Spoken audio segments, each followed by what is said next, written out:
mabibigat at mahirap tanggapin. Hindi po ako makauwi dahil malaki ang banta sa buhay ko. Ngayon naman ay meron kaming natanggap na balita.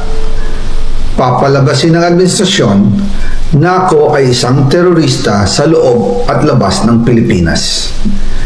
Para mailibing ako kasama ang katotohanan kahit saan man ako pumunta. Balikan natin kung paano ito nagsimula. Noong 2022, kakaupo ko pa lang bilang chairman ng House Committee on Appropriations, sinabi na agad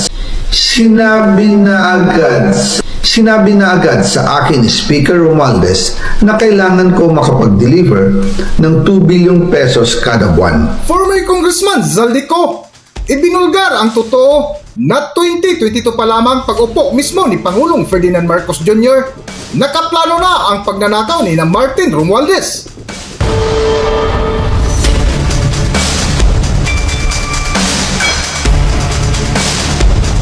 Welcome back to Kaakibat TV.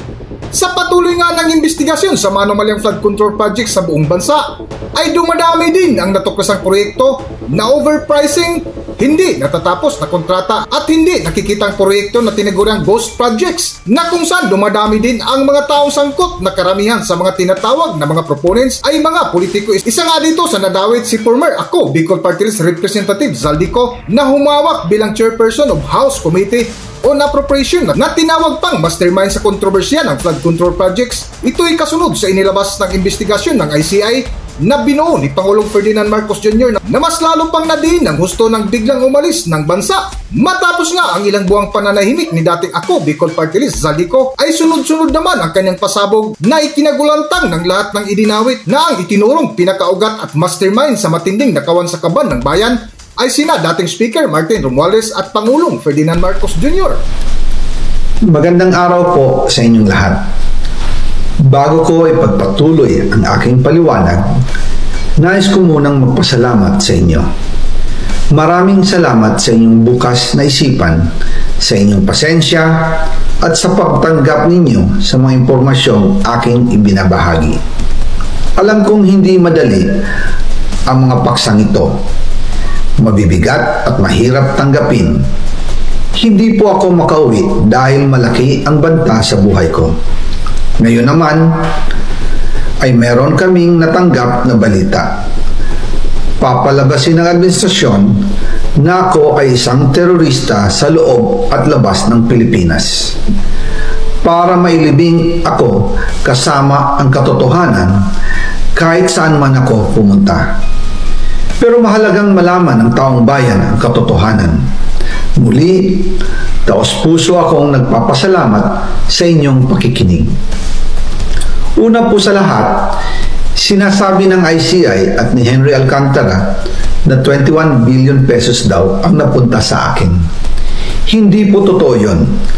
Wala akong natanggap na ganyang halaga. Ang totoo, mula 2022 hanggang 2025, ang kabuuang pera na dumaan sa akin para ibigay kay Pangulong Bongbong Marcos at kay dating Speaker Martin Romualdez ay umabot sa 56 billion pesos at hiwalay pa dyan ang 100 billion pesos insertion ng Pangulo sa 2025 budget. Pati na rin ang 97 billion pesos flood control insertion na inilagay sa NEP ng 2026 national budget. Ngunit ang nakakagulat na sa kalagitnaan ng kanyang video ay dito na ibinuking ni Zaldico na sa pag-upo mismo ni Pangulong Ferdinand Marcos Jr. noong 2022 ay inutos agad ng magpinsan na kailangan buwan-buwan ay maghatid si Zaldico ng 2 billion pesos para kina dating Speaker Martin Romualdez at kay Pangulong Ferdinand Marcos Jr. Para sa buong video, narito ating pakinggan at panoorin ang video. Balikan natin kung paano ito nagsimula. Noong 2022, kakaupo ko pa lang bilang chairman ng House Committee on Appropriations, sinabi na agad Sinabi na agad sa akin ni Speaker Romualdez na kailangan ko makapag-deliver ng 2 billion pesos kada buwan. Makalipas ang ilang araw, tumawag sa akin si Yusek Bernardo. Sabi niya, kailangan ng tulong ng Bulacan sa problema nila sa baha.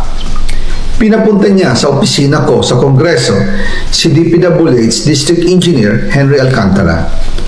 Sa naging meeting namin ni Alcantara, siya mismo ang nag-offer kung paano ang hatian sa mga proyekto ng DPWH.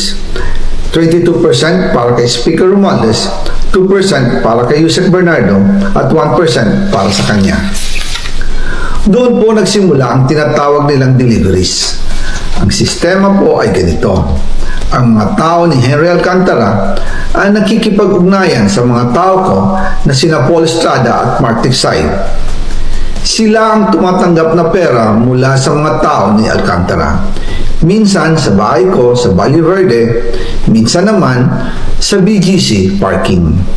Pagkatapos nilang makuha ang pera, sila Mark at Paul naman ang nag-aayos o nakikipag-coordinate sa tauhan ni Speaker Martin Romualdez na si Jocelyn Sereño para sa pagdi-deliver ng male-maletang pera patungo sa bahay ni Speaker. Una, sa North Forbes Park sa McKinley Drive at nang lumipat siya sa number 14 Nara Street, South Forbes Park. Gusto ko pong linawin, hindi ako nakikialam sa mismong proseso ng paghatid. Dumaan lang po sa akin ang pera na agad dinideliver kay Speaker Romualdez. Ako lang po ang nagko-confirm sa text kay Speaker kapag nadala na ang pera sa bahay niya.